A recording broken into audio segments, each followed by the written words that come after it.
ایک سیٹھ نے اپنے منشی جو اس کا اپنا بیٹا ہی تھا اس کو پرچی لکھی کہ اس کو اتنے لاکھ دے دو. سائڈ پر ہو کر فون کرتا ہے ابے کو, کہتا ہے ابا یہ پرچی آپ نے لکھی ہے؟ جی میں نے لکھی ہے.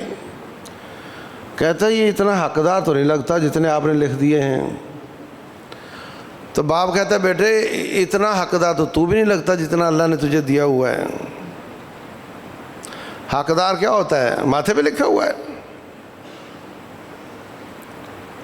تو کہہ رہا ہے یہ حقدار نہیں ہے, تو کہاں سے حقدار ہے؟ اور اس وجہ سے کئی بابے بیچارے صدقہ کرتے ہیں اور بیٹوں کو بتاتے نہیں, اور ساتھ کہتے ہیں بھائی بیٹوں کو نہ پتہ چلے.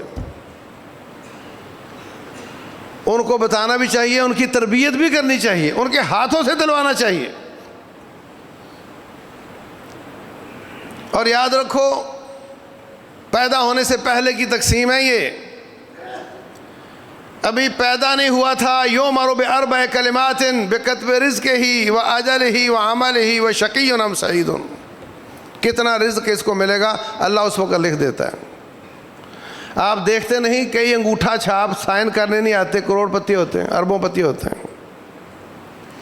آپ دیکھتے نہیں کئی MBBS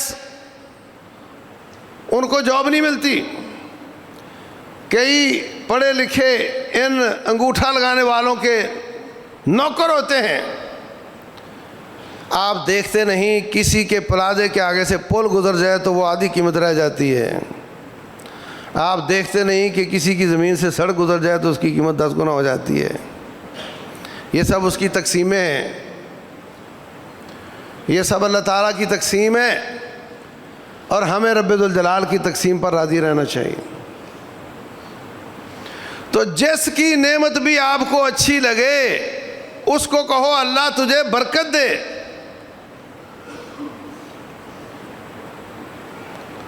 اسی لیے رسول اللہ صلی اللہ علیہ وسلم فرماتے ہیں کہ بندہ اس وقت تک مومن نہیں ہو سکتا, لا یؤمن احدکم حتی یحب لاخیہ ما یحب لنفسہ. سمجھو اس حدیث کو, یہاں تک کہ بندہ اس چیز کو پسند نہ کرے اپنے بھائی کے لیے جس کو اپنے لیے پسند کرتا ہے.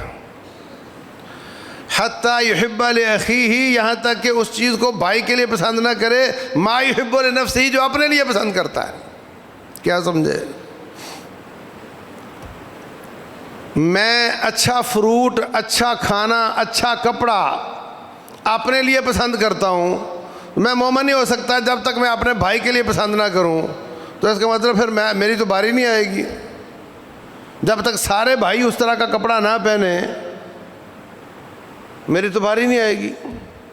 جب تک سارے بھائی اس لیول کا کپڑا پہنیں گے تو میں پہن سکوں گا.